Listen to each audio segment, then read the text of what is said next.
Buenas tardes. El día de hoy vamos a desarrollar la cuarta parte de cirugía. Bien, nosotros sabemos que el hígado está localizado en la parte supramesocólica en mi abdomen superior y subdiafragmático derecho. En promedio tiene un peso de 2,3 kilos a 1,5 kilos y en promedio la longitud es de 28 por 15 centímetros. Dos pedículos vasculares, el pedículo portal, por donde ingresa la sangre tanto de la vena porta como de la arteria hepática, y un pedículo suprahepático, que es de las venas suprahepáticas que drenan a la vena cava inferior. Ahí vemos el pedículo de las suprahepáticas, que son tres, que va a drenar los segmentos del segmento 2 al segmento 8, porque el segmento 1, o lóbulo de Spiegel, drena directamente a la vena cava inferior por pequeños vasos directos del segmento 1 a la vena cava inferior. Es por eso que se habla que el lóbulo de Spiegel es un lóbulo independiente, autónomo, porque la mitad de este lóbulo recibe sangre de la porta derecha y la otra mitad de la porta izquierda, y el drenaje va a ser por varias pequeñas venas que van directamente a la cava inferior. Nuevamente el pedículo portal. El pedículo portal está formado por tres elementos: la vía biliar hacia adelante y a la derecha, la arteria hepática adelante y a la izquierda, y detrás de ambas la vena porta. Esto, que es extrahepático, este pedículo portal, está cubierto completamente por lo que se llama la placa iliar, una placa fibrosa que engloba a todo este pedículo hepático. Y este pedículo hepático a nivel intrahepático se va a dividir en pedículo portal derecho e izquierdo. El derecho va a dar una rama anterior que sirve para los segmentos 8 y 5 y una rama posterior que sirve para los segmentos 6 y 7. De la misma forma, el pedículo portal izquierdo va a dar una rama anterior para el segmento 4 y una rama posterior para el segmento 2 y 3. Como ustedes pueden apreciar aquí, está muy cerca, hay una relación importante entre la vena suprahepática media, que pasa normalmente a 1 centímetro por encima de la bifurcación de los vasos portales. Bien, veamos los quistes hepáticos. Los quistes en general, ya sean congénitos o quistes parasitarios, son lesiones benignas. Los quistes hepáticos son lesiones benignas. Cuando se trata de quistes simples, el contenido es líquido y su detección normalmente es casual. Estos no requieren tratamiento quirúrgico, solo aquellos que dan sintomatología. Y se dice que dan sintomatología cuando tienen más de 5 centímetros.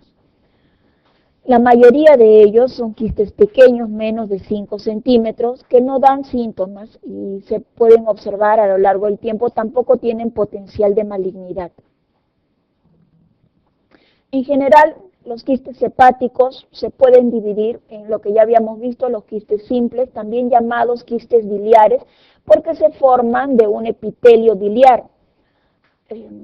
La enfermedad poliquística hepática, que tiene dos variantes, la poliquistosis solo hepática y la poliquistosis hepatorrenal. Los quistes parasitarios, en este grupo tenemos como más frecuente el quiste hidatidico y también entran del grupo de quistes hepáticos los abscesos, tanto los piógenos como medianos, y como neoplasias los cistoadenomas. Los quistes simples. Los quistes simples, como dije, se forman a partir de un epitelio biliar desde la etapa embrionaria. Pueden ser únicos o pueden ser múltiples, más frecuentes del lado derecho. Pueden ser tan pequeños como este de acá, que vemos tiene aproximadamente 3 centímetros, o pueden ser tan grandes que ocupan casi todo el lóbulo derecho. son benignos, tienen la pared fina y tamaño, como vemos, variable. La mayoría son asintomáticos. Un quiste que es intraparenquimal normalmente es asintomático. Dan sintomatología por distensión de la cápsula de gliso. Va a generar dolor no tan intenso, dolor sordo a nivel de hipocondrio derecho. Más frecuente en las mujeres entre la sexta y séptima década de la vida. Y más que dolor van a generar cierto disconfort. Sobre todo para que haya sintomatología, estos tienen que ser periféricos, porque como ustedes saben, la inervación en el hígado está a nivel de la cápsula de Gliso. Entonces, para que dé sintomatología es por distensión de la cápsula de Gliso. En el tiempo, cuando son gigantes, como vemos acá, este tiene más de 20 centímetros, cuando son grandes pueden romper un pequeño vaso venoso y sangrar. Entonces se complican y dan la apariencia de quistes, y estos se llaman quistes de chocolate. Cuando se operan va a encontrarse contenido de coágulos ya digeridos en su interior. Y también uno puede dar dolor por la distensión de la cápsula, otro puede dar dolor el hecho de complicarse con sangrado, va a generar que haya tensión en el interior del quiste y también pueda distender la cápsula. Nuevamente vemos acá otro quiste simple, quistes biliares, el contenido es líquido claro, su pared es bastante fina y se deben a conductos aberrantes del epitelio biliar, más frecuente del lado derecho. Y generalmente cuando son gigantes ya el paciente va por disconfort en el hipocondrio derecho, pero cuando son más pequeños, el paciente va a hacerse un chequeo general y en el chequeo general encuentran el quiste simple o puede ser en una ecografía de rutina o pacientes que se operan de cirugía laparoscópica que como un hallazgo se puede encontrar el quiste biliar simple. A la ecografía, el diagnóstico se puede hacer con la ecografía o a la tomografía como vemos acá. Es raro que un quiste simple de ictericia, pero en algunos casos si dieran ictericia, además hay que asociar una colangioresonancia para ver si hay compromiso de la vía biliar intrahepática. Pero en general es bastante raro que esté de síntomas, porque el crecimiento más que comprimir la vía biliar es hacia la superficie de la cápsula de gliso. El tratamiento, vemos acá, el tratamiento de este quiste es la quistectomía parcial, el destechamiento del quiste, que puede hacerse por vía laparoscópica. Se hace una fenestra, una gran fenestra, se retira la cápsula que cubre al quiste y queda una cavidad, se aspira el líquido y queda una gran cavidad. Puede hacerse por vía abierta o por vía laparoscópica, lo más frecuente es que se haga por vía laparoscópica, sobre todo si son de posición anterior. Este quiste va a cirugía abierta cuando se localizan posteriormente en segmento 7 o en el segmento 8, en la parte posterior. Hay que coagular en la cavidad porque ahí pueden ver pequeños vasos que en el futuro pueden volver a sangrar. Simple. Laparoscópica se utilizan 3 trócares, uno de las pinzas coaguladoras que se usan actualmente, una de ellas, que es el LigaSure, tiene normalmente 12. La siguiente patología quística es la poliquistosis hepática. En la poliquistosis hepática tenemos dos formas. La forma que viene asociada como enfermedad autosómica dominante con la patología renal, es decir, poliquistosis hepatorrenal, y en algunos casos también se puede asociar a poliquistosis hepatorrenal y pancreática. Vemos acá una lesión de una poliquistosis hepática.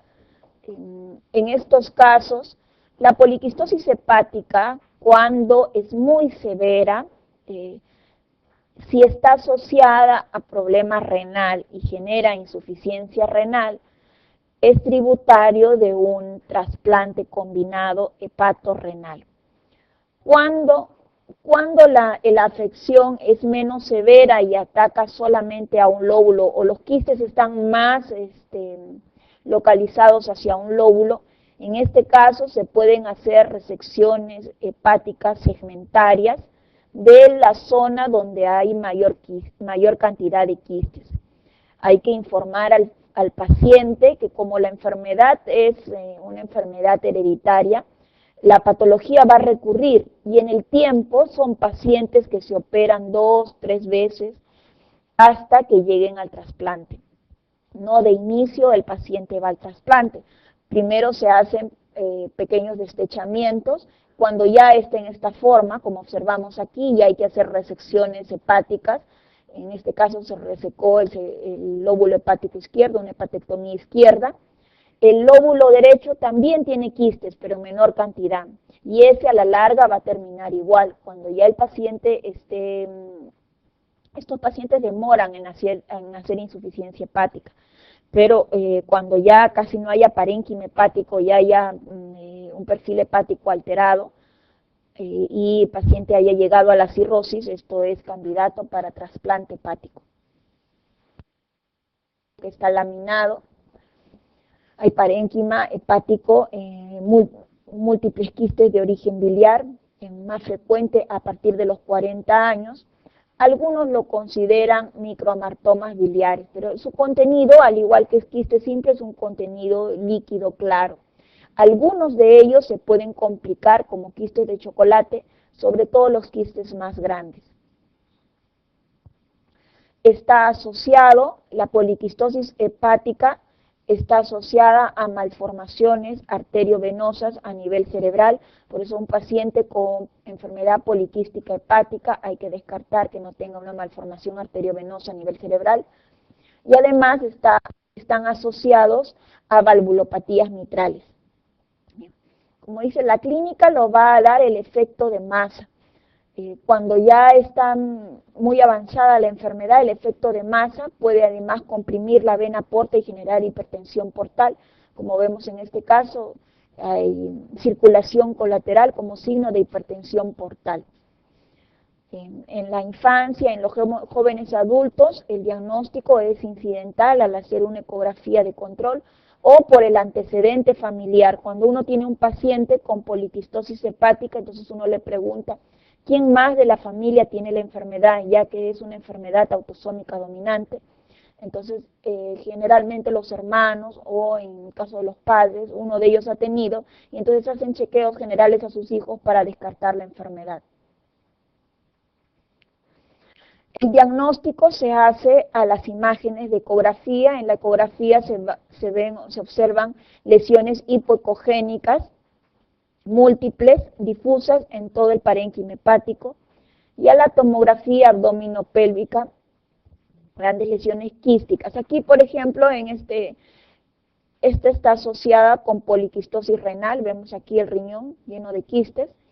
Entonces, aquí en la parte del hígado se puede hacer una resección segmentaria del segmento 6, el segmento 7, y se deja parte del segmento 8, 5 y el hígado izquierdo.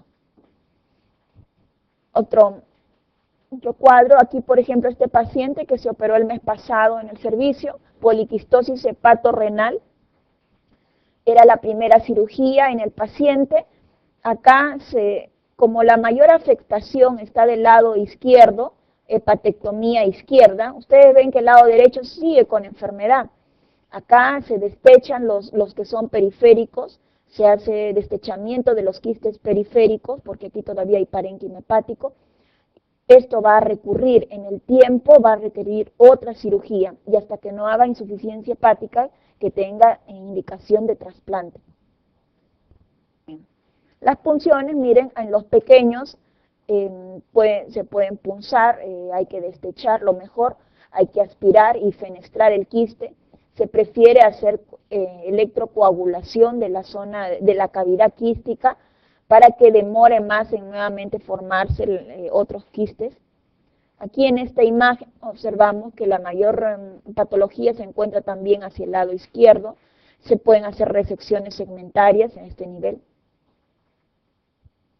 Y vemos como racimo de uvas. Es la imagen de una enfermedad poliquística hepática. Hepatectomía izquierda se hizo en este caso. Y la zona que queda, el hígado remanente, hay que hacer el destechamiento de los quistes periféricos. Estos pequeños quedan allí, pero los más grandes hay que destecharlos. Esta enfermedad va a recurrir. El paciente debe de saber que en unos años, dependiendo de la dominancia, de la penetrancia del cirugía por los mismos quistes. Y la pieza del hígado izquierdo de una enfermedad poliquística hepática. Bien. Las siguientes formas de quistes en el hígado son los quistes parasitarios. Los quistes parasitarios, la más frecuente es la hiratidosis hepática. La hiratidosis hepática está formada porque el ser humano es un huésped intermediario de este parásito, que es el equinococo granuloso, y se va a formar, al ser un huésped intermedio, va a formar una forma quística a nivel del hígado. En primer lugar en el hígado, pero también puede estar en otros órganos como son el pulmón, vaso, páncreas, y mucho más raro otros lugares como músculos, hueso o incluso en el sistema nervioso central. Como les dije, el hombre es un huésped intermediario al ingerir alimentos contaminados con las heces del perro. Enfermedad benigna, sí es un quiste benigno, pero en este caso, en la parasitosis, hiratidosis hepática, la pared del quiste llega a ser una pared dura, cálcica, y en este caso la pared del quiste puede horadar los conductos biliares y complicar el quiste. La parte buena de la complicación, o sea, cuando se complica con una fístula biliar hacia el quiste, los gérmenes, los parásitos van a morir, pero van a infectar la cavidad y van a formar abscesos hepáticos. Es una enfermedad que, siendo benigna, tiene alta morbimortalidad porque el crecimiento del quiste puede incluso comprometer vasos de venas importantes. Algunos de ellos se localizan en la bifurcación de la vena porta u otros en la confluencia de las suprahepáticas hacia la vena cava inferior, y en esto se va a tratar la mortalidad de estos pacientes por la localización del quiste. En algunas regiones de zonas agrícolas y ganaderas es endémica la enfermedad. En países de Sudamérica como Argentina, Chile, Perú, Uruguay y Brasil, la hiratidosis hepática es endémica. Los tipos de equinococos que pueden producir hiratidosis son el equinococo granuloso, es el más frecuentemente que produce la hiratidosis hepática, pero también tenemos hiratidosis por el Echinococcus multilocularis. Este Echinococcus multilocularis va a dar una semejanza a los racimos de la poliquistosis hepática en el hombre. El Echinococcus vogelii, esto más en gatos, y el Echinococcus oligartus también más en animales. Pero en el hombre, los que van a atacar al hombre, más frecuente el Echinococcus granuloso, y en segundo lugar, menos frecuente, el Echinococcus multilocularis. Como les dije, el hombre se va a infectar al ingerir los huevos embrionados en las heces de los animales, en las heces del perro, y va a ingerir y se va a convertir en un huésped intermedio, así como son las ovejas, las cabras, se va a convertir en un huésped intermedio. Y el primer lugar donde hace el filtro de la sangre que ingresa por vía portal es a nivel del hígado, pues por ello que más frecuentes se van a localizar a nivel del hígado. Pero sus localizaciones pueden estar en el hígado, en el pulmón, en el peritoneo. Cuando se rompe el quiste hiratídico del hígado, las vesículas hijas pueden sembrar el peritoneo. En vaso también se puede encontrar, en riñón, en sistema nervioso central, en hueso, en corazón, tanto también en piel y músculos. En el hígado es más frecuente que se ubique hacia el lado derecho, hacia el lóbulo derecho del hígado, y en los segmentos 6 y 8. Ustedes recuerdan el pedículo hepático que está formado por la vía biliar, la arteria hepática y la vena porta. La vena porta, así como la vía biliar, la vena porta derecha es ligeramente más vertical y cuando llega la sangre llega más rápidamente verticalmente hacia los segmentos derechos. Es por eso que con más frecuencia se ubica la hidatidosis hepática en los segmentos derechos, estos en el 7 y en el 8. Más frecuente en el lado derecho, con menor frecuencia en el lado izquierdo, 15%, que se encuentren en ambos, también va muy poco frecuente. Y las siembras peritoneales ocurren cuando un quiste periférico, un quiste grande periférico, se rompe y siembra la cavidad peritoneal. Está asociado a hidatidosis pulmonar concomitante en 1/3 de los pacientes. Y cuando un paciente tiene quiste hidatídico hepático y quiste hidatídico pulmonar, primero se debe tratar el quiste hidatídico pulmonar, se espera el restablecimiento del paciente por más o menos un mes y posterior se opera el quiste hidatídico hepático.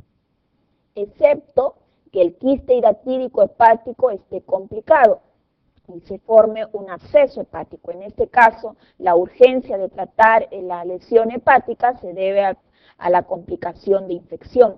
Pero en general, quiste hidatídico no complicado, primero se trata el pulmón, después se trata el hígado.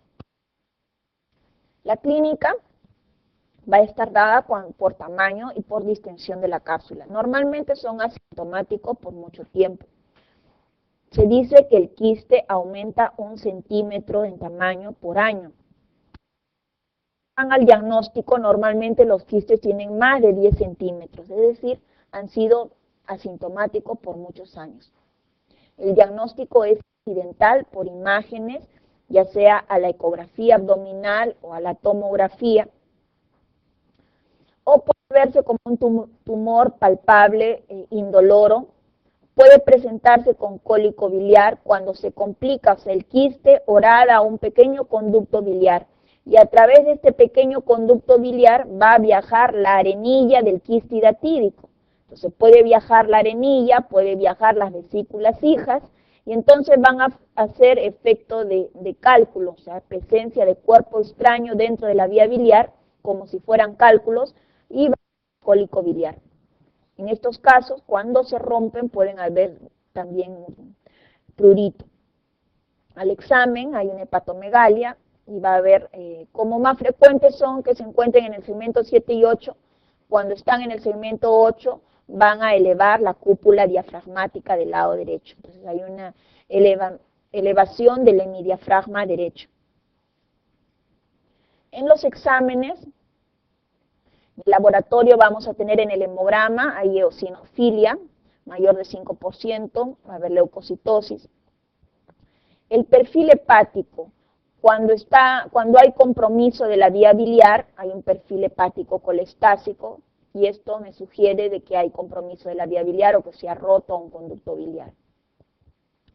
Se puede hacer pruebas inmunológicas para detectar anticuerpos de quinococo granuloso, el arco quinto, que da una sensibilidad de 94%, o la hemaglutinación indirecta, el ELISA para hidatidosis, da una sensibilidad similar. En las imágenes, en la radiografía de tórax, yo puedo encontrar la elevación del hemidiafragma derecho. La ecografía abdominal me va a mostrar el quiste, o sea, una lesión circunscrita, circunferencial con líquido en su interior, pero además me va a decir si el quiste está vivo, está calcificado, si el quiste está muerto, si tiene múltiples vesículas en su interior o se está desprendiendo la vesícula hija.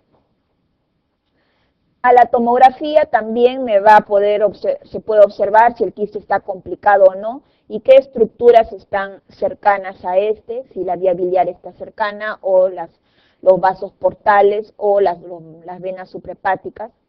Si hay ictericia, lo mejor es hay que solicitar una colangioresonancia para ver si hay una fístula biliar hacia el quiste. En algunos casos puede ser diagnóstica y a la vez terapéutica la presencia de el hacer una CEPRE, porque si el paciente viene con un cólico biliar, ya hay imágenes de sustracción en el interior del colédoco, el hacer la CEPRE y al hacer la esfinterotomía endoscópica se va a observar que las vesículas hijas salen a través del conducto biliar. En una radiografía de tórax frontal y lateral se observa la elevación del hemidiafragma derecho y además debajo del hemidiafragma hay una línea de un nivel hidroaéreo, este es un quiste complicado. Aquí también la misma, un nivel hidroaéreo, quiste complicado. A la ecografía, cuando uno pide una ecografía y nos da el diagnóstico de hidatidosis hepática, uno sugiere el diagnóstico hepática, existe una clasificación ecográfica del quiste hidatídico. Si la pared del quiste es única, simple y delgada y semeja a un quiste biliar simple, como el que vimos los quistes congénitos biliares simples, esto corresponde a la clasificación Garbi 1. Si en el interior la membrana quística se está desprendiendo y tenemos el signo de camalote, una membrana quística desprendida, tenemos Garbi 2. Si en el interior del quiste tenemos varias vesículas hijas que parecen racimos de uva o hacen como una rueda de una carreta, o sea, varias bolitas en el interior del gran quiste, eso nos presume que el quiste está vivo, es un Garbi 3.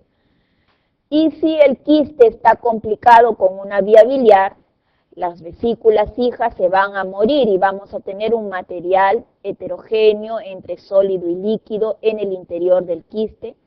Este es un Garbi 4. Y si el quiste está completamente calcificado, vamos a tener un Garbi 5. Entonces, la clasificación de Garbi es una clasificación ecográfica del quiste hidatídico. Pero cuando pido una tomografía abdominal, yo puedo inferir qué tipo de Garbi es el quiste. Bien, allí tenemos Garbi. El Garbi 1 es todo hialino, semeja a un quiste simple. El Garbi 2, la membrana desprendida o signo del camalote, esto es un Garbi 2. Garbi 3, que tiene las vesículas hijas vivas en su interior, Garbi 3. Garbi 4, cuando ya ha habido compromiso de una vía biliar y hay un material tipo absceso, heterogéneo en su interior, algunos calcificados, es Garbi 4. Y Garbi 5 cuando la pared está calcificada. Y aquí yo puedo decir que posiblemente los quistes estén viables cuando yo tengo un Garbi 1, Garbi 2, Garbi 3. En el Garbi 4 y el Garbi 5, los quistes están muertos. Entonces, del 1 al 3 es indicado dar tratamiento antiparasitario previo a la cirugía. Bien, en la tomografía podemos observar, esto corresponde, parece similar a un Garbi 3, múltiples vesículas hijas vivas en su interior. Acá el signo del camalote es un Garbi 2. Aquí semeja a un quiste simple. La diferencia es que es discretamente más gruesa la pared quística. Esto es un Garbi 1. Aquí el quiste está complicado, hay un nivel hidroaéreo, este es un Garbi 4. Aquí nuevamente vesículas hijas viables, Garbi 3. Además pueden observar esto negrito que está acá, o gris, es una vía biliar. Normalmente la vía biliar dentro del hígado no se debe ver. Cuando está así dilatada, decimos hay dilatación de la vía biliar. Entonces este quiste está comprimiendo la vía biliar y está generando, probablemente este paciente está ictérico. Y aquí vemos una pared calcificada, es un Garbi 5. En aquellos que tienen el quiste viable, vital, Garbi 1, Garbi 2, Garbi 3, debo de dar tratamiento preoperatorio antiparasitario con albendazol a la dosis de 10 miligramos kilo día, aproximadamente por 90 días. Esto para que en el momento de la cirugía se disminuya el riesgo de diseminación o de contaminación de la cavidad peritoneal. Finalmente, el tratamiento del quiste hidatídico es quirúrgico. Y los objetivos que se deben alcanzar es evitar que este quiste se disemine durante el manipuleo del quiste, extirpar los componentes del parásito, la cutícula y la germinativa, tratar la reacción adventicial, tratamiento de la cavidad quística. En el tratamiento quirúrgico, las alternativas de cirugía en quiste hidatídico son la quistectomía parcial o periquistectomía. Si es muy grande el quiste, se puede realizar resecciones hepáticas. Algunos equipos quirúrgicos hablan de que las resecciones hepáticas tienen menor morbilidad que solo la quistectomía, porque la mayoría de quistes hidatídicos, al tener una pared tan gruesa, tienen compromiso pequeño o compromiso importante con un conducto biliar. Y al abrir el quiste, lo que se propicia es la formación de una fístula biliar. Uno deja un dren y a través del dren va a continuar drenando bilis todo el tiempo.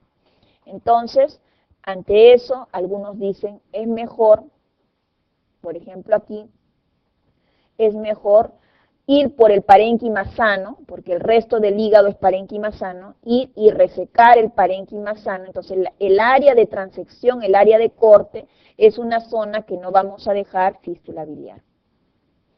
Acá probablemente ya hay contenido biliar, entonces se dice, si se hace la hepatectomía derecha, como el área de corte va a estar lejos de la pared quística, de la fístula biliar, en este caso,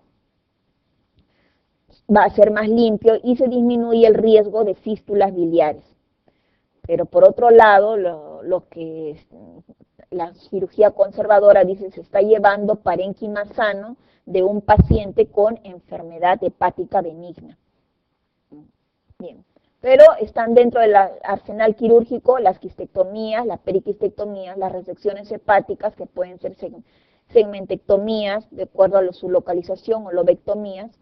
La marsupialización actualmente ya no se usa, quedaba la cavidad quística y se trataba de abocar hacia la pared abdominal, esto ya no se realiza. Y estas técnicas de periquistectomía pueden hacerse por vía abierta, sobre todo se prefieren cuando son muy posteriores, o también pueden hacerse por vía laparoscópica y estas se prefieren cuando son de localización anterior. Ahí vemos un quiste, tratamiento convencional de quiste hidatídico.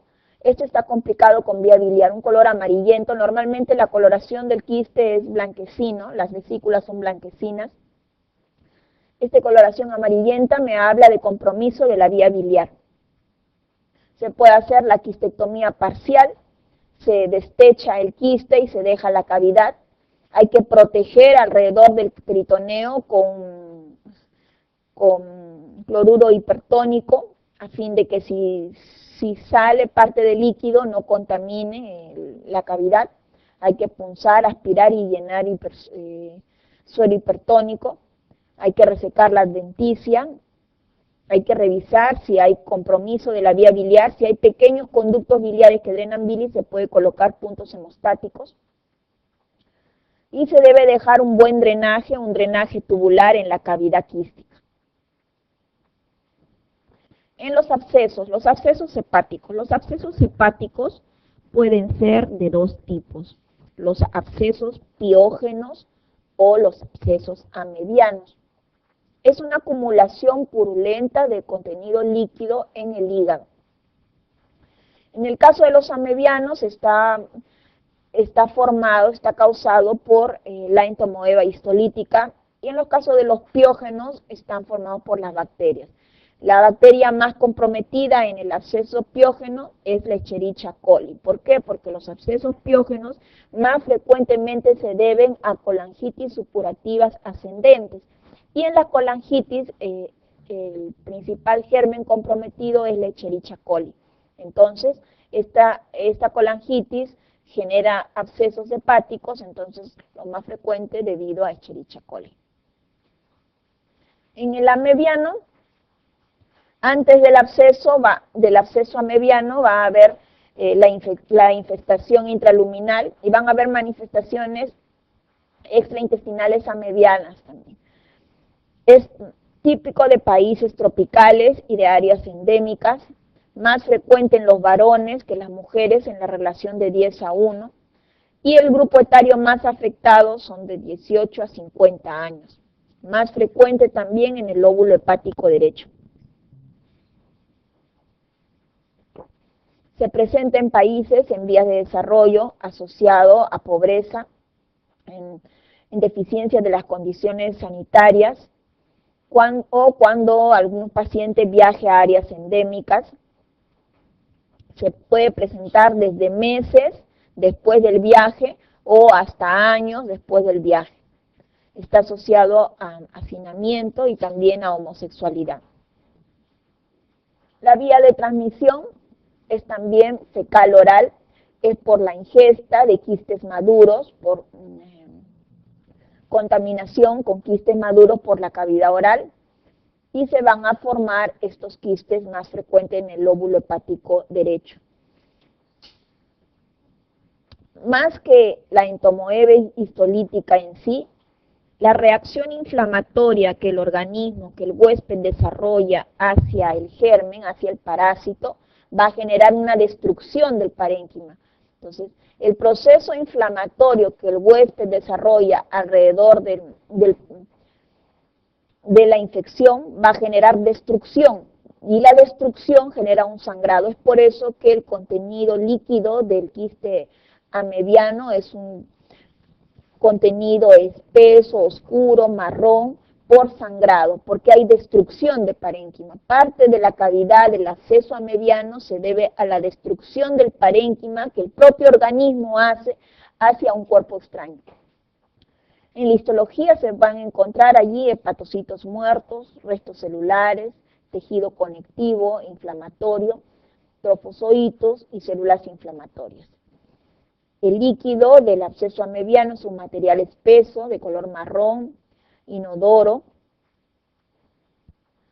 Hay dos formas: la forma aguda, cuya sintomatología se presenta en menos de 10 días, y la forma crónica, que va desde las 2 semanas hasta los 6 meses. Generalmente en estos pacientes con absceso amebiano existe el antecedente de amebiasis intestinal. En la clínica vamos a tener dolor abdominal, puede haber fiebre, escalofríos, malestar general, baja ponderal, anorexia, esto es en una forma subaguda o indolente. También puede haber a nivel cardiopulmonar derrame pleural, hepatomegalia por proceso inflamatorio e ictericia, cuando hay compromiso de la vía biliar. En el hemograma vamos a encontrar leucocitosis, anemia microcítica, hipocrómica. Cuando hay compromiso de la vía biliar, el perfil hepático va a estar colestásico, o sea, fosfatasa alcalina elevada, bilirrubinas elevadas, y las transaminasas también pueden estar elevadas. La albúmina va a estar baja. Eso amebiano. Con el laboratorio que dijimos, leucocitosis y anemia, las imágenes de una colección líquida en un proceso inflamatorio en el hígado, se indican las pruebas inmunológicas, y si se detecta el absceso amebiano, si es positivo y es un absceso amebiano, dar tratamiento para el absceso amebiano con metronidazol. Y si no, hay que buscar la causa etiológica, si es que como diagnóstico diferencial puede ser un absceso piógeno.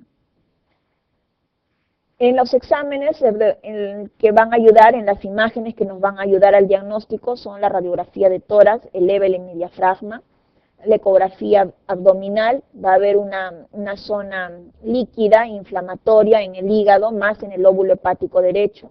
En la tomografía se va a confirmar esa imagen, y se puede hacer también gammagrafía para diagnóstico de abscesos hepáticos. La gammagrafía, el absceso amebiano, va a ser de captación fría, mientras que el absceso piógeno es un nódulo caliente. La radiografía de tórax se va a ver elevación del hemidiafragma derecho, puede haber atelectasia basal o derrame pleural por proceso inflamatorio. En la ecografía se va a ver la ubicación, el tamaño, el número de abscesos, normalmente son únicos. Se ve a la ecografía una colección líquida en el interior del hígado, generalmente, como le dije, son únicas, de forma oval, bien definidas, lesiones hipocogénicas y que son cercanas a la superficie hepática. En la tomografía se observan lesiones que pueden tan pequeñas como de 1.5 centímetros y permite hacer los diagnósticos diferenciales con otras patologías. A la gammagrafía, el absceso amediano es una lesión fría hipocaptante, mientras que el absceso piógeno es una lesión caliente. ¿Cómo se puede complicar? El que el absceso amediano además se sobreinfecte, se complique con un conducto biliar y se sobreinfecte. Entonces, absceso amediano complicado con absceso piógeno. O que se rompa el peritoneo y se vayan los trofozoitos a toda la cavidad peritoneal. O que se complique con una amediasis pleuropulmonar, como es más frecuente que esté en el lado derecho y en el lado derecho sobre la cúpula diafragmática, se puede fistulizar, se puede romper y fistulizar hacia la pleura.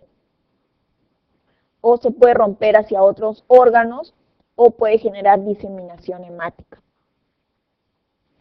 El diagnóstico diferencial del absceso amediano se hace con el piógeno en primer lugar, pero también puede hacerse con un absceso subfrénico. Paciente posoperado de una cirugía en hemiabdomen superior o en el cuadrante superior derecho puede desarrollar un absceso subfrénico.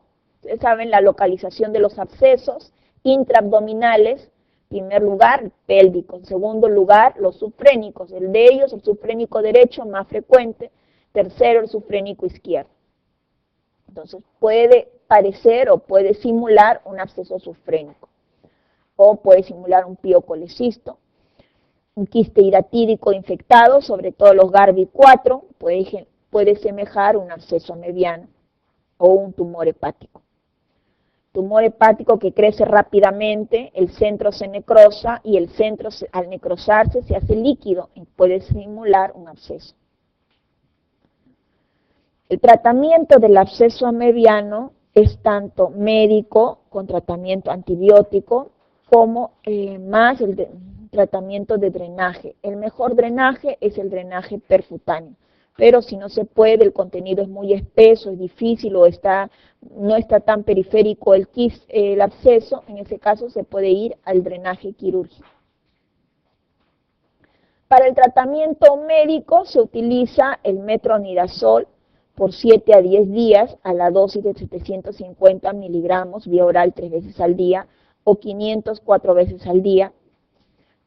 Esto va a tratar el absceso amediano, pero si hay una infección intestinal, el absceso va a recurrir. Es por eso que el tratamiento del absceso amediano debe estar asociado a tratamiento de la infección luminal, ya sea con teclosan, furoato de diloxanida, iodoquinol o paramomicina. Es decir, tratamiento de absceso amediano debe de estar asociado también al tratamiento de la infección intraluminal. Dije el tratamiento médico con metronidazol asociado a tratamiento de la infección luminal. En cuanto al drenaje, puede hacerse por vía percutánea cuando falla el tratamiento hasta 5 días o cuando es más grande de 5 centímetros y tiene riesgo de ruptura, o está a un pequeño tamaño distancia, a 2.5 centímetros del diafragma, y este puede generar una fístula pleural. O se dice que normalmente el absceso amediano se localiza en el lóbulo hepático derecho, pero si está en el lado izquierdo, este generalmente no va a ceder al tratamiento médico, entonces en este caso se prefiere el drenaje. Cuando no se puede hacer drenaje percutáneo o el contenido del absceso es muy espeso, en ese caso tratamiento quirúrgico.